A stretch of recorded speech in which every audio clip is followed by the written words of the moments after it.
Sabes, amada iglesia, es importante entender de podernos dejar alcanzar por la presencia de Dios. Pero también he entendido algo, que nosotros debemos también cuidar nuestra parte del alma. Así como usted cuida su cuerpo, así como usted hace ejercicio, así como usted hace dieta, así como usted es disciplinado en muchas áreas, especialmente hay personas que comen saludablemente, comen cosas que ayudan, proteínas, en fin, debemos también cuidar la dieta alimenticia de nuestra alma, porque usted como persona espiritual, así como usted le dedica tiempo al ejercicio, a las comidas, también es que le dedique tiempo a la parte espiritual. Así como hay personas que en diciembre se desordenan y en enero dicen voy a hacer dieta porque hay que bajar de peso, o ya no voy a comer en las noches, voy a suspender las gaseosas, voy a suspender la harina. Así como usted se cuida como templo de Dios, y lo felicito, que es muy bueno hacerlo para tener una vejez saludable, también es entender que esa dieta en la parte del alma también es bueno fortalecer nuestra vida espiritual. Efesios 5 del 1 al 8. La Nueva Versión Internacional quiero leerte, dice: por tanto imiten a Dios como hijos muy amados y lleven una vida de amor, tal así como Cristo nos amó y se entregó por nosotros como ofrenda y sacrificio fragante para Dios. Entre ustedes ni siquiera debe mencionarse la inmoralidad sexual, dice acá, ni ninguna clase de impureza, avaricia, porque eso no es propio del pueblo santo de Dios. Tampoco, dice la palabra, debe haber palabras indecentes, conversaciones necias, chistes groseros, todo lo cual está fuera de lugar. Haya más bien, es decir, dice a nosotros que seamos personas que no dejemos engañar con argumentos, dice acá, vanas, porque por esto viene el castigo de Dios sobre los que viven en la desobediencia. Así que no se hagan cómplices de ellos, porque ustedes antes eran oscuridad, pero ahora son luz en el Señor y vivan como hijos de luz. Mire que aquí vemos algo interesante. El apóstol está hablando de que hay unas, como diría yo, unos productos, sí, que usted debe quitarlos de su vida para que su vida espiritual más bien siga avanzando y usted sea persona alimentada de la manera correcta. Porque usted, como siervo de Dios, tiene que entender que la vida espiritual es algo que le va a enriquecer y lo va a bendecir de una manera muy especial. Mire que Gálatas capítulo 5, verso 16 al 21 también dice algo parecido a lo que acabamos de leer en la vida por el Espíritu. Así que les digo, vivan por el Espíritu y no seguirán los deseos de la naturaleza, ¿sí?, pecaminosa, dice ahí, porque éste desea lo que es contrario al Espíritu y el Espíritu desea lo que es contrario a ella. Los dos se oponen entre sí. Mira lo que dice: de modo que ustedes no pueden hacer lo que quieren, pero si les guía el Espíritu no están bajo la ley. Dice: las obras de la naturaleza pecaminosa se conocen bien como inmoralidad sexual, impureza, libertinaje, idolatría, brujería, odio, discordia, celos, arrebatos de ira, rivalidades, disensiones, sectarismo, envidia, borracheras, orgías y otras cosas parecidas. Les advierto ahora, como antes lo hice, que los que practican tales cosas no heredarán el reino de Dios. Es fuerte, porque nos está advirtiendo de las cosas que no le agradan al Señor, y que como gente espiritual, como gente conocedora y como tú que estás en este proceso en el Señor, tienes que saber que esto no le agrada a Dios y que trae consecuencias, y debemos saber que hay una vida eterna y Dios demanda obediencia. Por eso Jesús le dijo a Nicodemo que para entender el reino de Dios hay que nacer de nuevo. Y yo sé que en esta hora tú vas a nacer de nuevo, porque el Señor empieza a transformar internamente tu vida. Tú eres Él es el alfarero y nosotros somos el barro donde Dios trabaja en nuestras debilidades y empieza a fortalecernos. Recuerda que todo es lícito, mas no todo te conviene. Hay cosas que no le agradan, hay cosas que te van a traer consecuencias y van a traer muerte espiritual. Pero nosotros debemos saber que, como Jesús le habla a Nicodemo, que para entender muchas cosas del mundo espiritual hay que nacer de nuevo, hay que quitarnos ese viejo hombre, quitar esas cosas que estorban nuestro crecimiento en el Señor y nacer de nuevo, ser transformados por el Señor. Y también 2 de Corintios capítulo 6, verso del 14 al 18 dice: no formen yunta con los incrédulos. ¿Qué tienen en común la justicia con la maldad? ¿O qué comunión puede tener la luz con la oscuridad? ¿O qué armonía tiene Cristo con el diablo? ¿O qué tiene en común un creyente con un incrédulo? o en qué concuerda el templo de Dios y los ídolos. Mira que aquí sigue hablando, exhortando, pero por el bien nuestro. Más adelante dice, porque nosotros somos templo de Dios. Diga conmigo, yo soy templo de Dios viviente. Y como Él ha dicho, viviré con ellos y caminaré entre ellos, y yo seré su Dios, ellos serán mi pueblo. Por tanto el Señor añade, salgan de en medio de ellos, apártense, no toquen nada impuro, y yo lo recibiré. Yo seré un padre para ustedes, y ustedes serán mis hijos, mis hijas, dice el Señor Todopoderoso. Mira que cuando leo este pasaje, Dios me enseñó 5 cosas que usted quiero que las entienda y las guarde, atesore en su corazón. Somos templo de Dios viviente. Usted y yo somos templo del Dios viviente. Diga, yo soy templo del Dios viviente. Usted tiene que saber que usted, recuerde, andarán dos juntos. Si no estuvieran de acuerdo, usted es templo del Espíritu Santo. Usted tiene que saber que el Espíritu de Dios va contigo, camina contigo, y que usted, al ser templo del Señor, usted debe cuidar. Así como se cuida la parte física, cuide también su parte espiritual, porque Dios nos pedirá cuenta de nuestro cuerpo, y si queremos tener una vida sana, saludable, todo es importante en nuestra vida. Por eso aquí está hablando de que somos templo. Segundo, que Dios vive y camina entre nosotros. Diga amén a eso. Dios es vivo y está caminando junto con nosotros. Tercero, Él será nuestro Dios y nosotros somos su pueblo. Tú y yo, amada iglesia, somos el pueblo escogido por Dios. Cuarto, Él nos recibirá y nos ha bendecido y nos sigue bendiciendo. Él abrió sus brazos, nos reconciliamos con Dios, abrimos las puertas de nuestro corazón. Él nos ha recibido, Él nos ha abrazado, nos ha restaurado, nos ha limpiado, nos ha liberado, nos ha sanado, pero nos sigue bendiciendo en el nombre de Jesús. Y dice, y Él es nuestro Padre y somos sus hijos.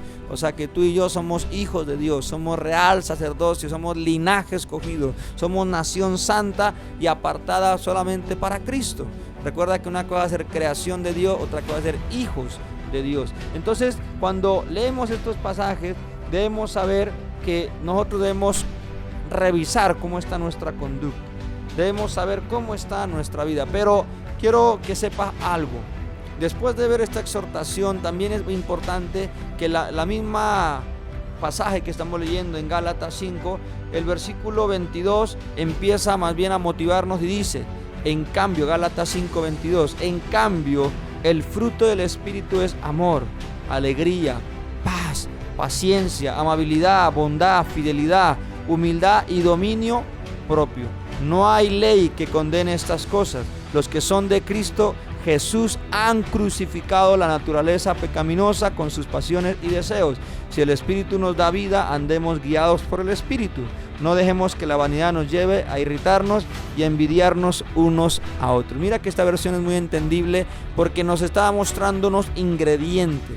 Así cuando usted, por ejemplo, dice, hoy voy a hacer una receta, voy a hacer algo nuevo, un almuerzo diferente, algo que no he comido. Usted necesita unos ingredientes para poder preparar ese alimento.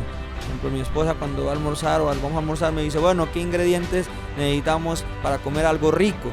Estos ingredientes que la palabra nos está mostrando son ingredientes que es del fruto del Espíritu, que es lo que debe estar y debe ser algo diario y cotidiano en nosotros, como el amor.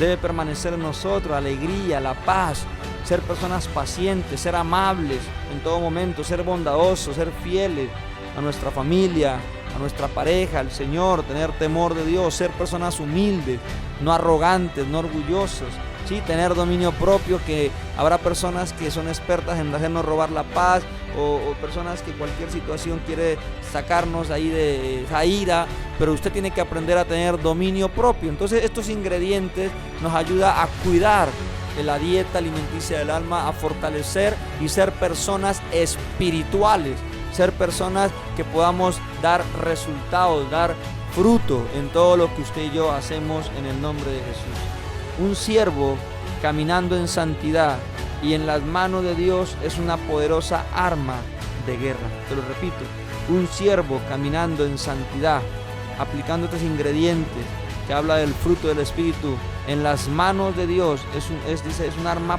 poderosa de guerra. Amén. Y usted tiene que saber también algo, y quiero enseñarle en esta hora unas características de poder saber quién es espiritual. Recuerde que la gente que no es espiritual no entiende las cosas espirituales, pero ¿cómo podemos saber qué características tiene una persona espiritual? Y quiero enseñarte 4 características. La primera, amar a Dios. Una persona espiritual es alguien que ama a Dios. Mateo 22:35 dice amar a Dios. Y el que ama a Dios, amada iglesia, guarda su palabra, la obedece, la cumple, la hace real en su vida. Y aparte, cuando tú amas a Dios, no aborreces a tu prójimo. Amas a Dios sobre todas las cosas y amas al prójimo como a ti mismo. Es una característica muy esencial en una persona espiritual, que es una persona que ama al Señor, que le honra con sus acciones, con sus palabras, con su forma de actuar, con su personalidad, que ahí en lo secreto, ahí en donde él vive, da testimonio en su trabajo, en su empresa, en su negocio, en su hogar, en el ministerio, en todo lugar. Usted tiene que saber una persona que ama a Dios sobre todas las cosas. Otra segunda característica es una persona que recibe al Espíritu Santo y lo anhela siempre. Usted ha leído en la Biblia cuando dice que 500 personas oraron, pero 120 lo recibieron. Y uno dice, pero ¿por qué el grupo se redujo? Porque hay personas que anhelan una experiencia con el Señor, una experiencia sobrenatural. Entonces, si 500 personas estaban buscándolo ahí en la Biblia, pero solamente 120 lo recibieron, es porque ellos querían dejarse alcanzar por Dios y querían tener un encuentro y entendiendo que la vida espiritual es lo que más importa en esta vida. Y obviamente ellos anhelaban y anhelan ser llenos del Espíritu Santo. La tercera característica de alguien espiritual que usted puede saber es una persona que tiene discernimiento de espíritu, una persona que está activada sus dones y que usted ve que en todo lo que la persona antes de tomar una decisión va a la oración, va a buscar dirección, y el discernimiento le ayuda mucho para tomar decisiones sabias. Y la cuarta característica es una persona que tiene la mente de Cristo, que tiene la mente del Señor, la mente renovada de palabra, limpia, que su mente piensa lo bueno, lo puro, lo honesto, lo bondadoso, ¿sí? Lo que es de buen nombre, que no hay perversidad, no hay mentiras, no hay nada de malos pensamientos. Su mente está sujeta, ¿sí? Como dice la palabra, que debemos llevar cautivos sujetos nuestros pensamientos a la obediencia de Cristo. Entonces, estas son 4 características de una persona espiritual. Te repito, amar a Dios, que tú guardas y obedeces su palabra, y amas al prójimo, recibes y anhelas la presencia de Dios, ser lleno, impartido del Espíritu Santo, tienes el discernimiento de espíritu, sabes probar y sabes discernir muchas cosas en tu vida, y tienes la mente de Cristo. Son 4 cosas que nos ayudan a saber quién realmente es espiritual, y a eso añádale lo que le dije, los ingredientes del fruto del Espíritu. Añádale todas esas cosas de amor, alegría, paz, paciencia, amabilidad, bondad, fidelidad, humildad, dominio propio, y usted va a poder crecer de una manera sobrenatural, y su crecimiento espiritual va a ser acelerado porque usted se aleja de la naturaleza pecaminosa, se aleja de las cosas que Dios aborrece, y que eso no heredará en el reino de Dios, sino que más bien nosotros estamos listos, estamos siendo trabajados, transformados nuestras conductas, y que cuando caminamos en santidad en las manos de Dios somos una poderosa arma de guerra espiritual. Padre, te damos gracias, Señor. Tú eres bueno, Dios, y nos ayudas a entender que así como nos cuidamos y hacemos dietas balanceadas en nuestra parte física, en nuestro cuerpo, y nos cuidamos, que es bueno, también, Señor, hay que dedicarle tiempo a la vida espiritual, a poder tener esa dieta alimenticia del alma, trabajar en la parte de las emociones, los sentimientos, la personalidad, y también, Señor, a través de la palabra de Dios tenemos madurez, tenemos sabiduría, y nos convertimos en personas espirituales que logramos entender las cosas, el por qué suceden, Señor, pero aprendemos a aplicar estos ingredientes del fruto del Espíritu para tener una vida saludable, una vida vida enriquecida, una vida llena de bendiciones, y que no importa lo que las pruebas vengan, lo que el enemigo quiera de pronto entorpecer, oponerse o levantar obstáculos a nuestra vida, nosotros, Señor, como personas espirituales, entendemos, Dios amado, que amamos a Dios sobre todas las cosas, que guardamos su palabra, que amamos al prójimo, Señor, como amamos, Señor, a nosotros mismos, y amamos al Señor Todopoderoso, que Padre, somos personas que anhelamos siempre una llenura, una impartición, una experiencia y más unción del Espíritu Santo, que somos personas que tenemos el discernimiento de espíritu, que los dones están activados en nuestra vida y para la edificación de la iglesia, y también tenemos la mente de Cristo. Padre, una mente renovada, una mente limpia para agradarte en todo lo que pensamos, hablamos y actuamos, en el nombre de nuestro Señor Jesucristo. Amén.